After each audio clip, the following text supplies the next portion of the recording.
بسم اللہ الرحمن الرحیم۔ السلام علیکم دوستو، امید کرتا ہوں سب خیریت سے ہوں گے۔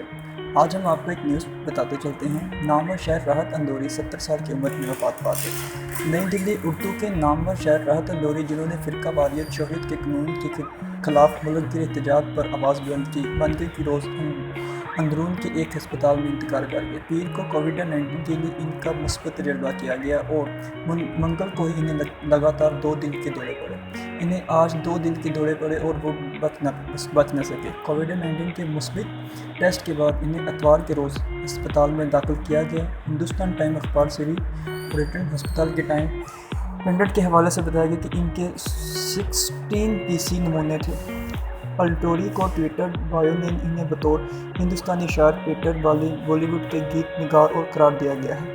اس سے پہلے کہ وہ اپنے آپ کو علاج معالجے کے لیے کسی ہسپتال میں معائنہ کریں، شاعر نے کورونا وائرس مثبت ہونے کے بارے میں ٹویٹ کیا تھا اور لوگوں سے ان کا جلد صحت یابی کے لیے دعا کرنے کی درخواست کی تھی۔ اس سے مزید لوگوں سے کہا گیا کہ اس کی صحت کے حوالے سے جاننے کے لیے اس سے یا اس کے گھر فون نہ کریں۔ انہوں نے کہا تھا کہ انہیں ٹویٹ کے ذریعے تازہ ترین معلومات ملے گی۔ شہر کی سب سے طاقتور لکیروں میں سبھی کا خون ہے شامل، یہاں کی مٹی میں شامل ہے۔ اسی کے بعد کہ ہندوستان تھوڑی ہے، ہر ایک خون مٹی میں جل جاتا ہے۔ ہندوستان کا تعلق صرف ایک سے نہیں ہوتا۔ کانگریس کے رہنما راہل گاندھی نے اندورئی صاحب کے انتقال کے بارے میں ایک جوڑے کے ساتھ سوگ کا اظہار کیا ہے۔ یہ اب ہم نہ ہیں، نہ باقی ہے، نہ زمانے صرف۔ پیر بھی مشہور ہے شہروں میں، فاسے صرف میں چلا گیا، میرا دور ختم ہو گیا، لیکن میرے کام کی علامت گلیوں میں گھوم رہی ہے، جس کو میری آواز نہ چھوڑے۔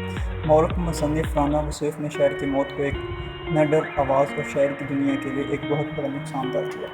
ان کا ایک بہت ہی زبردست شعر آپ کی خدمت میں پیش کرتے ہیں۔ جا رہے ہیں اس دنیا سے محبت کی آواز چھوڑ کر۔